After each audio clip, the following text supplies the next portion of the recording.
Queer coding is when characters exhibit stereotypes and traits associated with queer people, but they're not explicitly labeled as queer.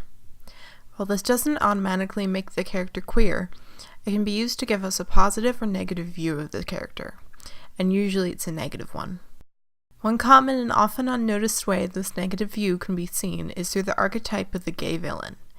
This archetype is used through many different kinds of media, and though it can be accidental, it has an impact on the view of people associated with these stereotypes.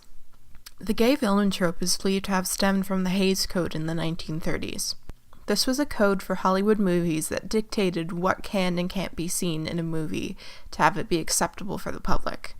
This was replaced by our current rating system in 1968, but the character types it produced still linger in today's media. Though the Hays Code didn't specifically mention it, it was often enforced that a queer character could not be shown in a positive light. This caused changes to some of the sources adapted to films, and created villains that were queer-coded, such as in Hitchcock's Rope, where the main characters' interactions with each other have a lot of gay subtext. Brandon, how did you feel? When? During it? I don't know, really. I don't remember feeling very much of anything. Until his body went limp, and I knew it was over. And then? Then I felt tremendously exhilarated. How did you feel? The Hays Code is well known for cutting out chunks of the movie A Streetcar Named Desire for sexual content, but it's lesser known for cutting out queer content out of stories altogether, such as the play The Children's Hour, being turned from a story about two teachers being accused of being lesbians to two teachers falling in love with the same man. The name was even changed to These Three because it was believed the original was too infamous as a lesbian story. Of course, Hollywood did this a lot earlier too, showing the gay stereotype of being a pansy or a sissy, having feminine traits in men shown as something to be ridiculed.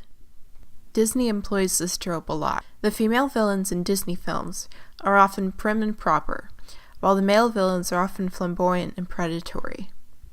Other associative qualities are makeup, or darkened eyelids and lips to imply it, feminine colors, caring about their appearance, and a sensual voice or body language. The biggest trope, however, showing up in so many of these examples, is body difference. The hero is big and muscular, a show of masculine strength and superiority, whereas the villain is either thin and spindly, or wide and round, both showing what we often assume to be weak and inferior.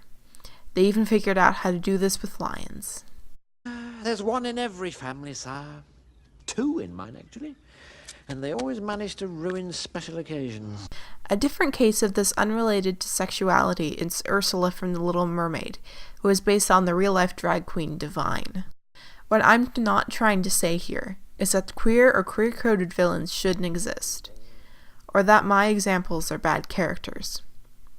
What I am saying is that we need to take a step back and wonder why we don't have as many queer and queer-coded heroes, especially in children's media when they're still learning about the world and different people in it. In the future, I want to continuously see positive examples of queer characters, especially ones that aren't only coded as such. Ah, what an exquisite spectacle. Two ladies of title kissing one another.